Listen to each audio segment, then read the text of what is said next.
দুর্বল মানুষ তখনই থেমে যায় যখন সে ক্লান্ত হয়ে পড়ে, কিন্তু বিজয়ী মানুষ তখনই থামে যখন সে জিতে যায়। নিজের জন্য না, তাদের জন্য সফল হতে চাই যারা চায় আমি ব্যর্থ হই। আসলে নিজের মনের বড় স্বপ্ন কখনো ছোট মন মানসিকতার মানুষদের সাথে ভাগ করা উচিত না, কারণ তাদের সেই যোগ্যতা থাকে না যা আপনার আমার স্বপ্নকে বুঝতে পারে।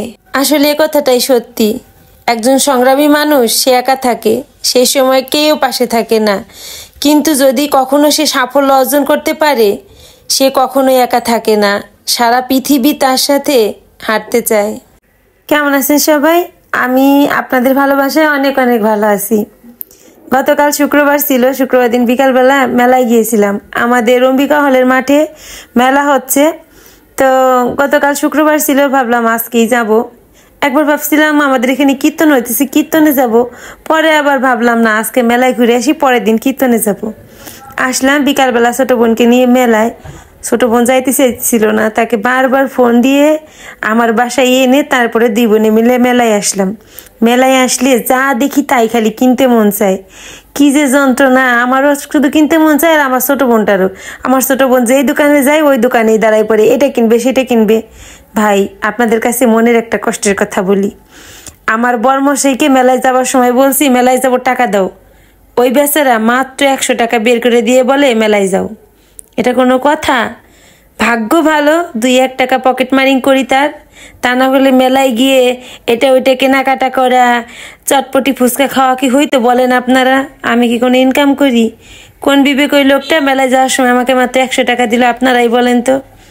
আচার খেয়ে আসলাম বিশেষ সংসারে কেনাকাটা করতে, আমার কি দোষ? এই দোকানের মালিক বাইরে দাঁড়ায় দাঁড়ায় বলতেছিল আমাদের বিশেষ সংসারে আসেন, যা নেবেন 20 টাকা। তাই আমিও তাড়াতাড়ি করে এসে বিশেষ সংসারে 20 টাকা করে কয়েকটা জিনিস কিনে নিয়ে নিলাম। ওরে ভিড় ছিল ভাই এই দোকানে। ওইখান থেকে বের হয়ে আমার মায়ের পছন্দের পাঁপড় কিনে নিলাম। এই যে এই পাঁপড়গুলো আমার মা যে কি পছন্দ করে, এই পাঁপড়গুলো কিন্তু সব মেলায় পাওয়া যায় না, এখানে পেলাম, মার জন্য নিলাম, আমিও খাইলাম। আর এরপরে ওই যে আমার ছোট বোনু, তার আবদার, সে খাবে মোমো। তার আবদার কি আর আমি না রেখে পারি? বেচারা আসতে চাইছিল না মেলায়, বেচারার কাজ ছিল, আমি তাকে বারবার ফোন দিয়ে দিয়ে নিয়ে আসছি মেলায়। তারপরে এই তো 2 বোনে মিলে মোমো অর্ডার করে বসে রইলাম। আমারও না মেলায় মোমো খাইতে খুব মন চাইছিল। মেলায় একটা দোকানে মোমো ছিল, তো আমার বোনকে বলছিলাম যে এখান থেকে মোমো খাই, সে ওইখানে খাবে না, তার আবার এইখানের মোমোটা অনেক পছন্দ। আসলেই এখানের মোমোটা অনেক অনেক স্বাদ। তো 2 বোনে মিলে কিন্তু বিকালটা ভালোই কাটাইছি, অনেক অনেক ভালো ছিল। আপনারা কে কে আসছেন আমাদের ফরিদপুরের অম্বিকা হলের বিসি উদ্যোক্তা মেলায় অবশ্যই কিন্তু কমেন্ট করে জানাবেন। আর আজকের মতো ভিডিওটা এই পর্যন্তই। ভিডিওটা ভালো লাগলে অবশ্যই অবশ্যই লাইক কমেন্ট শেয়ার করে পাশে থাকতে কিন্তু ভুলবেন না।